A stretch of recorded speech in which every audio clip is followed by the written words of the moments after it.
Хей, вижте! Провикна се мравка номер 11. Мравките са толкова много, знаете ли, че вместо имена ги назовават с някакво число. Вижте какво намерих! Това е царевично зърно, каза мравка номер 13. И за какво служи?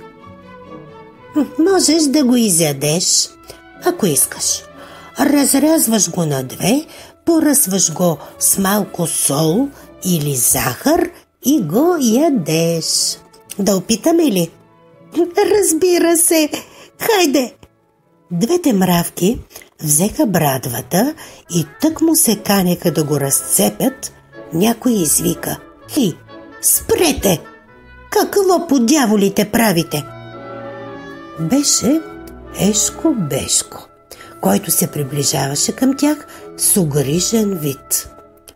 Каним се да изядем едно царевично зърно, отговориха мравките. Браво, глупачета! Не знаете ли, че от това зърно може да израсте цял мамул? Заравя се в земята, полива се, полагат се грижи за него и след известно време се превръща в мамул с 100 до 200 зърна. Истина ли казваш? Главата си залагам. Мравките се посъветваха помежду си и после... Слушай, каза мравка номер 11. Ще ти дадем това зърно да го посадиш.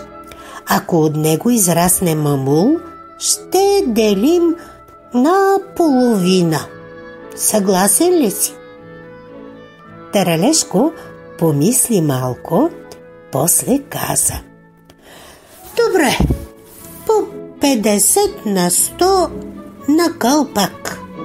Сделката е сключена. Дай си ръката. И така Ешко Бешко зарови зърното в земята, прекопа почвата и го поля.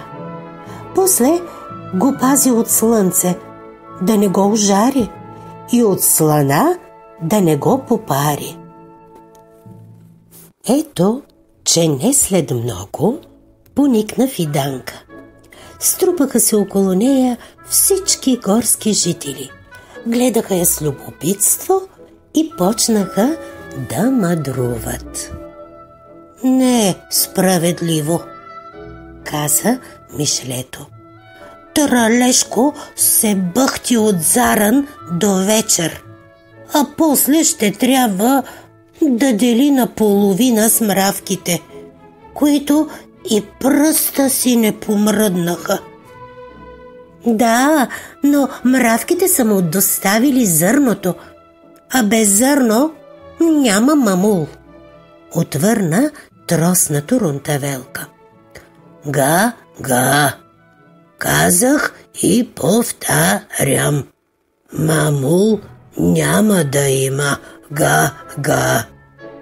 Подметна вечно съмняващият се гарван, като тръскаше глава. Га.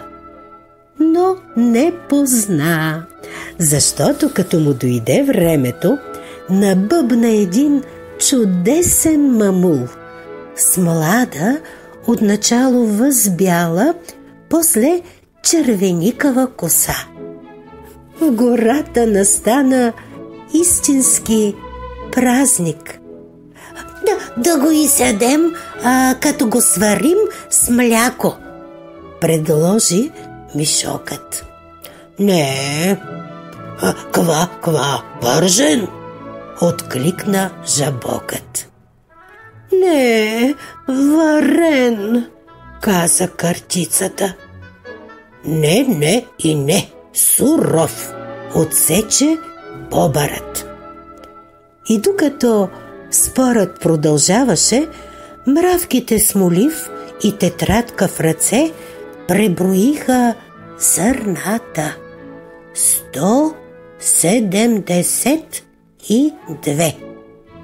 едно ръкостискане с Таралежко и започнаха да пренасят в мравуняка своите 86 зърна. Останалите, по решение на Таралежко, щяха да се изядат, след като се препекат и намажат с малко мед. Земните пчели вече го бяха донесли. Излишно е да се казва, че всички бяха поканени на следобедна закуска. Лумна огън. Жаравата се стъкна, мамулът бе нанизан на шиш и намазан с мед.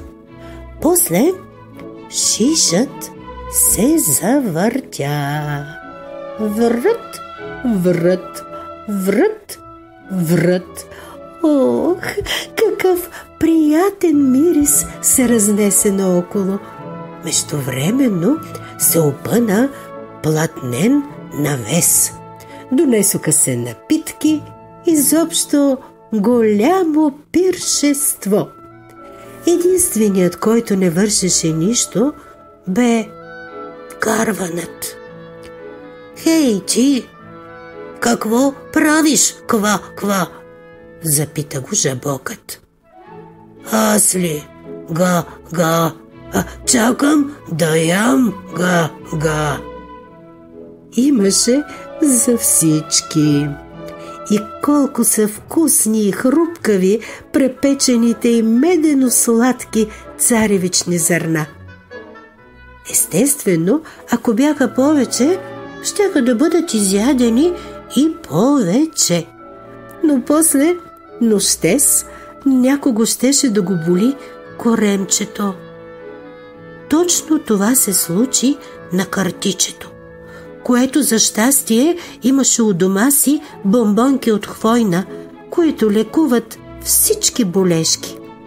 Впрочем, докато чакаше полегнало в леглото да му преминат болките в корема, картичето чу някакъв шум и подаде глава от прозорчето. Що да види? На лунната светлина мравките тътреха към мравуняка големия кочан, целия посивял и останал без нито едно зърно. Картичето ги попита: Хей, какво ще правите с това нещо? А мравките, тези непоправими спестовнички, отговориха в хор: Може да потрябва. Ще видим какво ще го правим. Мравки номер 1, номер 2, 5, 7, 14, теглете! Заповяда мравка номер 32. Защо не слезе да ни помогне, вместо да заповядва? Мърмори мравка номер 5.